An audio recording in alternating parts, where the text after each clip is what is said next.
हाँ, इस एपिसोड में हम सिफिलिस पार्ट 2 के बारे में आपके साथ चर्चा करना चाहेंगे।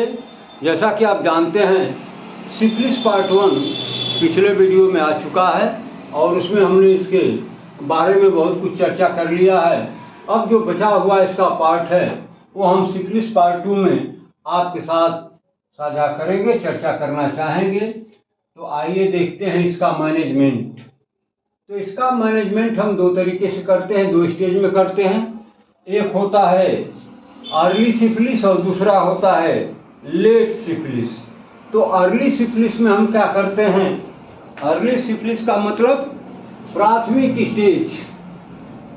अगर सिफिलिस फर्स्ट स्टेज में है, प्राथमिक स्टेज में है, तो हम मुख्य रूप से जिन दवाओं का प्रयोग इसमें करते हैं उनका नाम हमने यहाँ पर दे रखा हुआ है।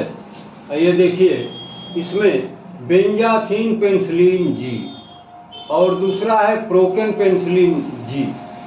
ये आईएम रूट के द्वारा ये दोनों इंजेक्शन दिए जाते हैं। बेंजाथीन पेनिसिलिन का इंजेक्शन भी आईएम, और दूसरी जो ड्रग है वह है प्रोकेन पेनिसिलिन जी। इसको भी हम आईएम रूट के द्वारा ही प्रयोग करते हैं।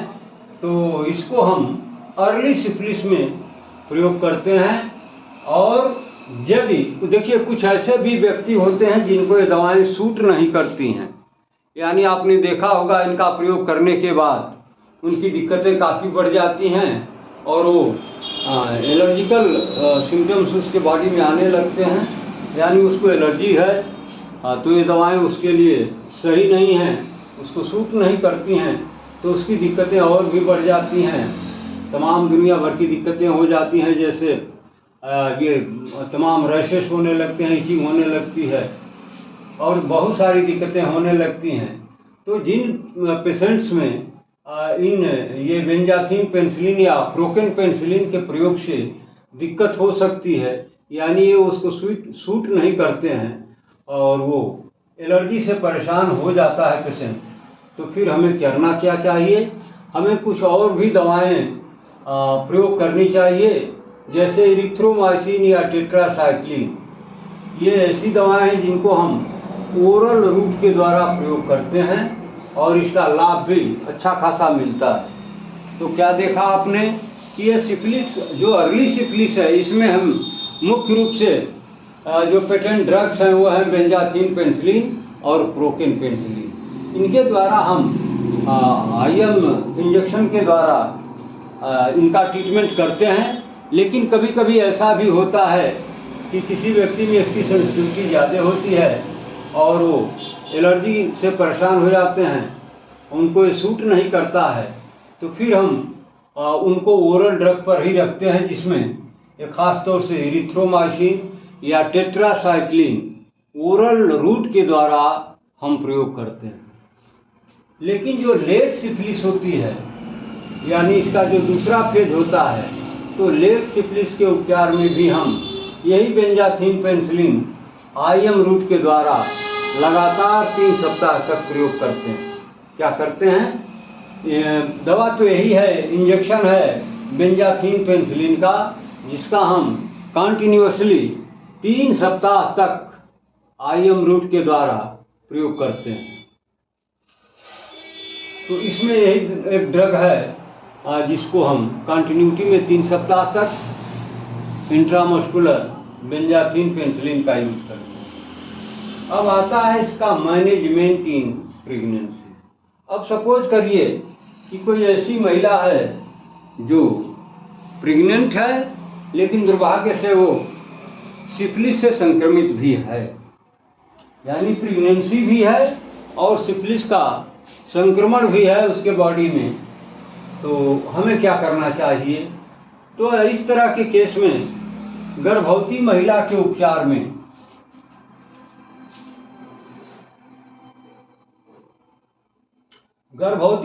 उपचार में पेनिसिलिन ग्रुप का ही हम प्रयोग करते हैं। बाकी और कोई दवा इसमें बहुत कारगर नहीं होती है। और दूसरा जो उपाय करते हैं, यदि सिफिलिस सुषुप्त अवस्था में है या जिसको आप बोलते हो लेटेंट फेज, तो उसके फर्स्ट एंड सेकेंड फेज में हम यही बेंजाथीन पेनिसिलिन जी का सिंगल डोज मानी जिसमें इसका यूनिट है 24 मिलियन यूनिट्स। ये डोज उसकी पर्याप्त मानी जाती है और इसी सिंगल डोज का यूज हम करते हैं। इसका प्रयोग हम आईएम रूप से करते हैं और इसके सेकेंडरी फेज में कुछ चिकित्सक इसी ड्रग को, इसी इंजेक्शन को यानी बेंजाथिन पेनिसिलिन को ही 1 सप्ताह के बाद भी इसकी सेकेंड डोज प्रयोग करते देखे गए हैं। यदि सिफिलिस की अवधि 1 वर्ष से अधिक हो तो 24 मिलियन यूनिट की 3 डोज वीकली प्रयोग की जाती है। तो क्या देखा है आपने, इसके मैनेजमेंट में यदि महिला प्रेग्नेंट है और इससे सिफिलिस से संक्रमित है तो हमें क्या करना चाहिए। तो उस महिला को हम ये पेनिसिलिन ग्रुप का ही ड्रग यूज करते हैं और इसी से उसका क्योर करते हैं, उसको मैनेज करते हैं। लेकिन यदि उसकी सिफिलिस लेटेंट फेज में है, सुसुप्तावस्था में हो, तो उसके फर्स्ट और सेकंड फेज में हम बेंजाथिन पेनिसिलिन जी की सिंगल डोज यूज करते हैं, जिसकी स्ट्रेंथ होती है 24 मिलियन यूनिट और इसका सिंगल डोज ही पर्याप्त माना जाता है, जो आईएम रूट के द्वारा हम प्रयोग करते हैं। लेकिन इसके सेकेंडरी फेज में कुछ चिकित्सक ऐसे भी देखे गए हैं जो प्रैक्टिकली तो करते क्या है वो कि 1 सप्ताह देने फर्स्ट डोज के 1 सप्ताह बाद उसका दूसरा डोज भी यूज करते हुए देखे गए हैं, पाए जाते हैं। तो इस तरह से इसकी सिंगल डोजिंग तो होती ही है, लेकिन ज़रूरत पड़ने पर ये मान लीजिए कि सेकेंड डोज भी इसको प्रयोग किया जा सकता है, तो इससे लाभ ही मिलेगा, कोई नुकसान नहीं होगा। और यदि सिफिलिस की अवधि 1 सप्ताह से ज़्यादा की है, यानी साल भर पहले से वो महिला सिफिलिस का संक्रमण झेल रही है, तो हम फिर ये 24 मिलियन यूनिट की जो ये बेंजाथिन पेनिसिलिन है, इसकी हम 3 डोज वीकली प्रयोग करते हैं, यानी 3 सप्ताह में 3 डोज, यानी 1 सप्ताह में 1 डोज। कितने की? 24 मिलियन यूनिट्स की। ड्रग का नाम क्या होगा? Benzathine penicillin.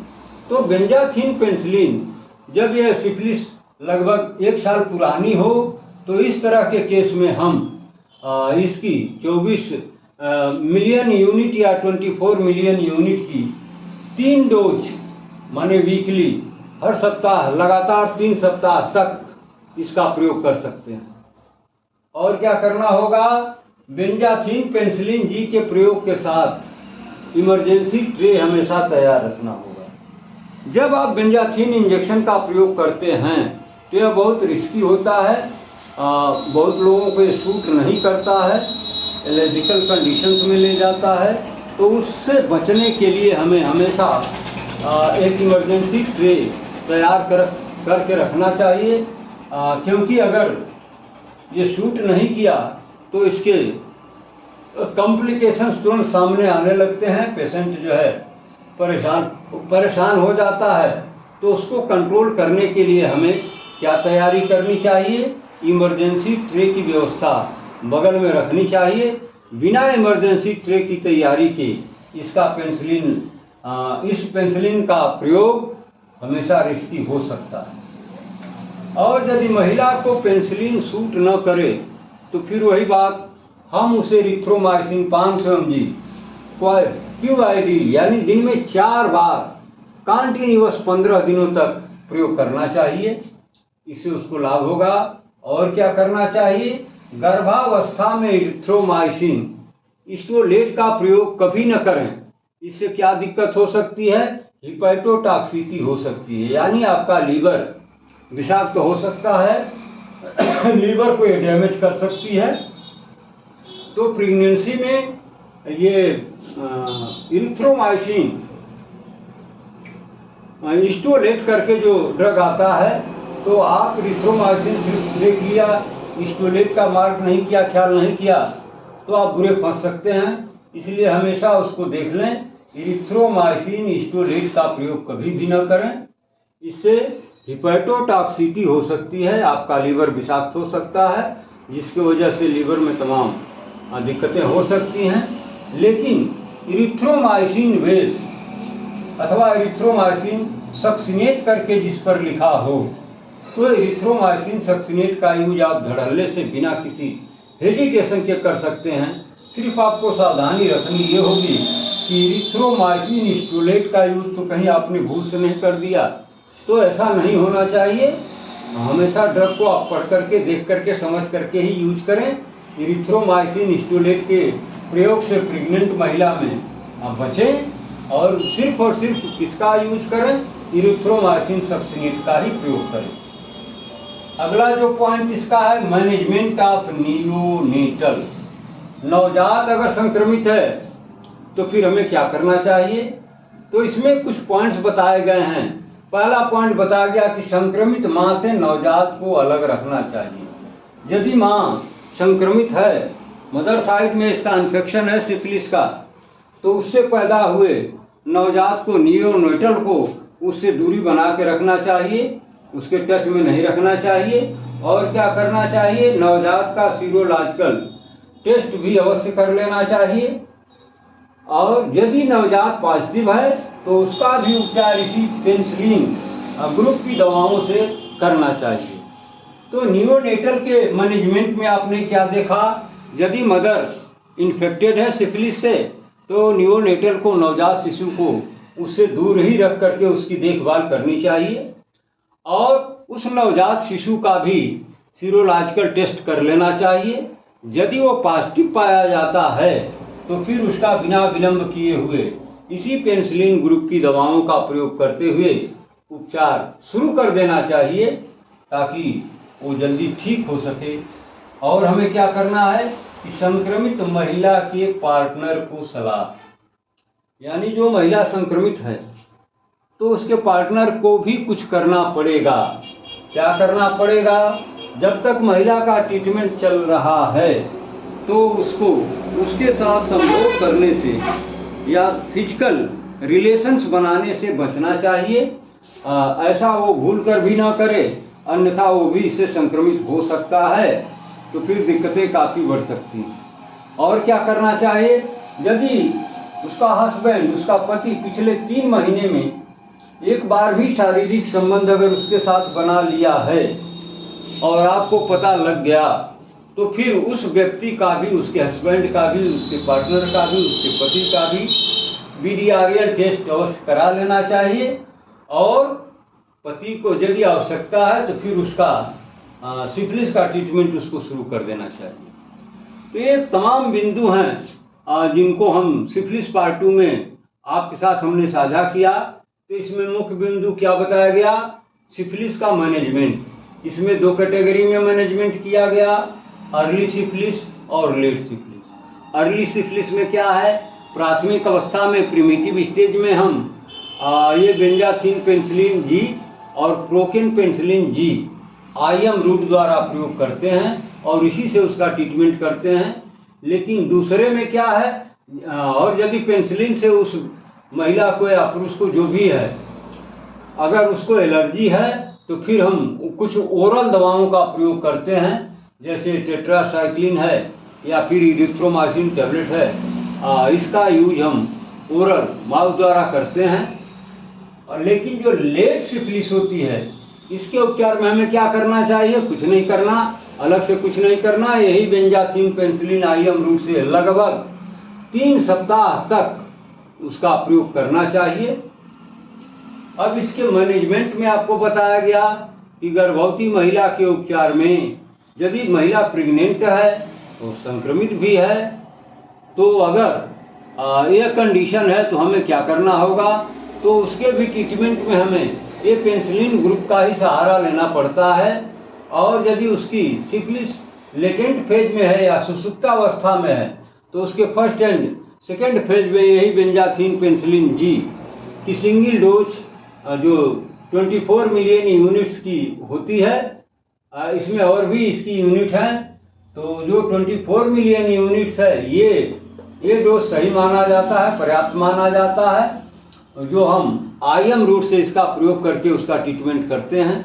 लेकिन इसके सेकेंडरी फेज में कुछ चिकित्सक 1 सप्ताह के बाद ये सिंगल डोज की बजाय ये दूसरा डोज भी प्रयोग करते हुए पाए गए हैं। और इसमें क्या होता है यदि सिफिलिस की अवधि 1 वर्ष से है, यानी पिछले 1 साल से यदि वो संक्रमित है, तो फिर हमें क्या करना चाहिए? ये 24 मिलियन यूनिट की बेंजाथिन पेनिसिलिन की 3 खुराकें, यानी वीकली, यानी लगातार 3 सप्ताह में एक सिंगल डोज, एक डोज हमें प्रयोग करना चाहिए। और क्या करना चाहिए? बेंजाथिन पेनिसिलिन जी के प्रयोग के समय हमें अलर्ट रहना होता है, सजग रहना होता है। इसके लिए हमें क्या करना होता है? एक इमरजेंसी ट्रे को हम अपने पास रखते हैं, ताकि अगर ये पेनिसिलिन कहीं शूट न किया तो फिर पेशेंट के लिए बहुत सारी मुसीबतें पैदा हो जाती हैं। उनको कंट्रोल करने के लिए हमें इमरजेंसी ट्रे हमेशा तैयार रखना होगा।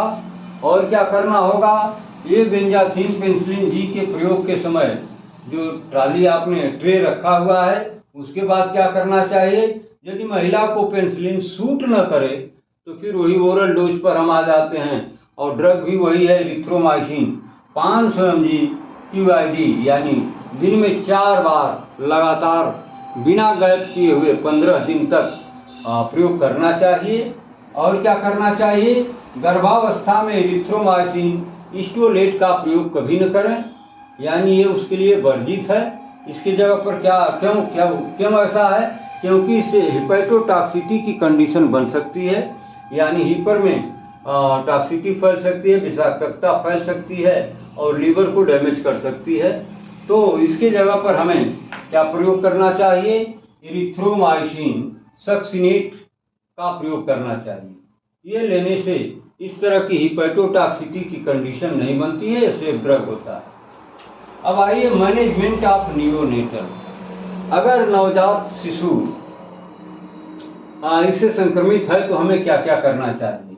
तो पहला उपाय तो हमें यह करना चाहिए कि यदि मदर साइड इन्फेक्टेड है, संक्रमित है सिफिलिस से, तो ऐसी मदर से नियोनेटल को थोड़ा दूर रखना चाहिए और अलग थलग रख करके उसकी देखभाल करनी चाहिए। और क्या करना चाहिए? उस नियोनेटल का सीरोलॉजिकल टेस्ट करना चाहिए। यदि नवजात नियोनेटल पॉजिटिव पाया जाता है तो उसका उपचार भी हमें इन्हीं पेनिसिलिन ग्रुप की दवाओं के साथ शुरू कर देना चाहिए। और क्या करना चाहिए? महिला के पार्टनर को या हस्बैंड को या पति कह लीजिए, जो भी आप कह सकते हैं कहिए, उनके लिए हमें कुछ उचित सुझाव देने की जरूरत है कि उपचार की अवधि के दौरान वो कभी भी अपनी संक्रमित पत्नी के साथ सेक्सुअल इंटरकोर्स न करे, अन्यथा वह भी इससे संक्रमित हो सकता है, वो रिस्क जोन में हो सकता है। और क्या करना चाहिए?